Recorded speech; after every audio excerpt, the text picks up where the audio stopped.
السلام عليكم ورحمة الله تعالى وبركاته. مرحبا بكم معايا في قناة وصفات مجربة وناجحة. نتمنىكم تكونوا في تمام الصحة يا رب. اليوم ان شاء الله غنشارك معكم طريقتي في تحضير الصوبة ديال العدس.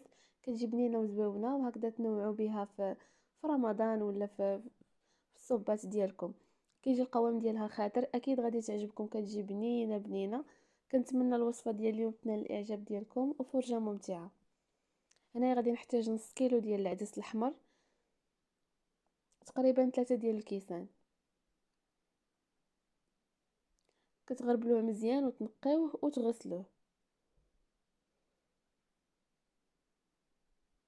اللي ما عمرو جرب هاد العدس الاحمر جربوه هكا في الصوبه، راه كيجي زويون ودغيا كيطيب. عندي نص كيلو. غناخد هنايا 3 ديال الحبات ديال الخيزو اللي متوسطين، وجوج بطاطات هما اللي متوسطين، وجوج بصيلات اللي متوسطين. الا كانت عندكم بصله كبيره ديروا حبه واحده ديال البصله اللي تكون كبيره، وديروا الا كان عندكم خيزو بحال هكا كبير ديروا جوج حبات يكونوا كبار.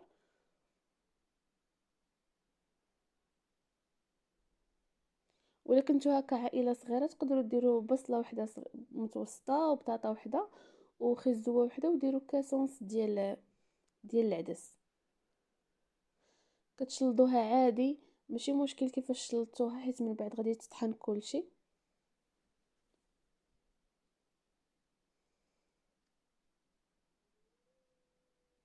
غير ما تقطعوهاش زعما غليظه بزاف، باش هكا ما تاخذ لكمش وقت طويل في الطياب. هي راه دغيا دغيا كطيب، وبالخصوص العدس الاحمر راه دغيا كيطيب، ما كياخدش وقت نهائيا.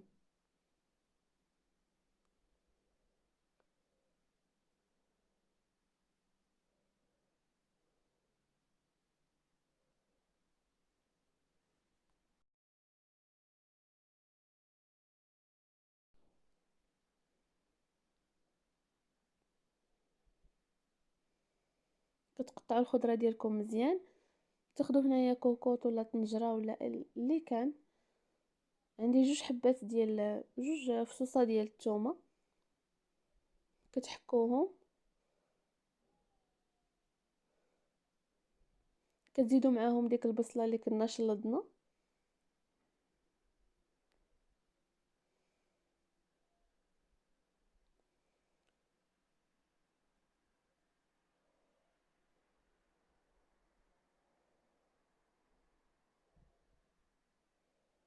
وكتزيدوا عليهم الزيت وشويه ديال الزبده.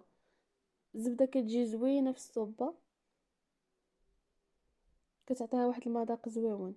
كتخليو ديك البصله تشحر مزيان.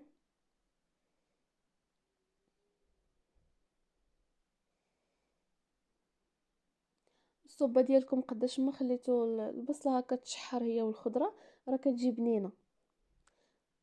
صافي كتبان لكم البصله هكا بدات كتقلى، كتزيدوا عليها خيزو وبطاطا.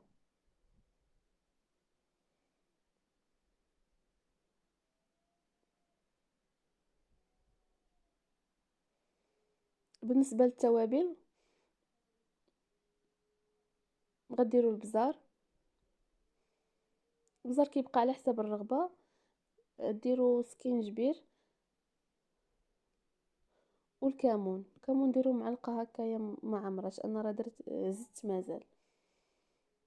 والبزار كيبقى على حسب لك تبغي زعما هذا الطياب ديالك يكون شويه حار. المهم نتو عندي معلقه كبيره ديال مطيشه ديال الحك، ودرت المليحه وغنحرك مزيان باش هكا ديك الخضره كتشرب هذيك العطريه وكتقلى هكا مزيان. زدت هنا شويه ديال التحميره.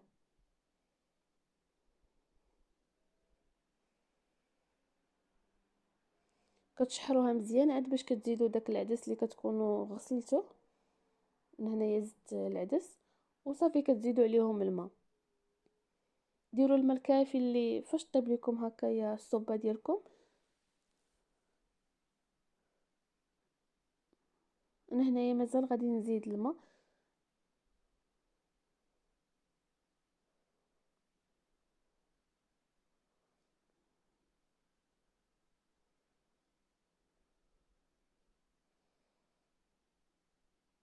صافي كتسدو عليها، راه ما كتاخذش وقت نهائيا باش طيب، بالخصوص الا قطعتو ديك الخضره رقيقه، يعني راه كطيب دغيا دغيا.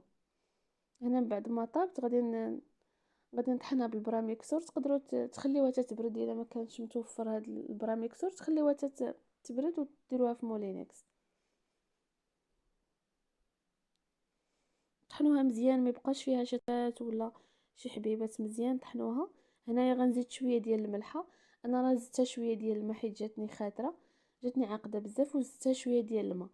صافي الا زدتوها الماء ردوها فوق البوطه طيب، زعما طبخ واحد شي شويه، طيب هذاك الماء طبخ شويه عاد باش قدموها. راه كتجي خاطره، كتجي بنينه بنينه، غادي تعجبكم. وبالخصوص هكا في البرد ولا في رمضان تبدلوا شويه على الحريره. كنتمنى الفيديو ديال اليوم يكون نال الاعجاب ديالكم، وبصحه وراحه.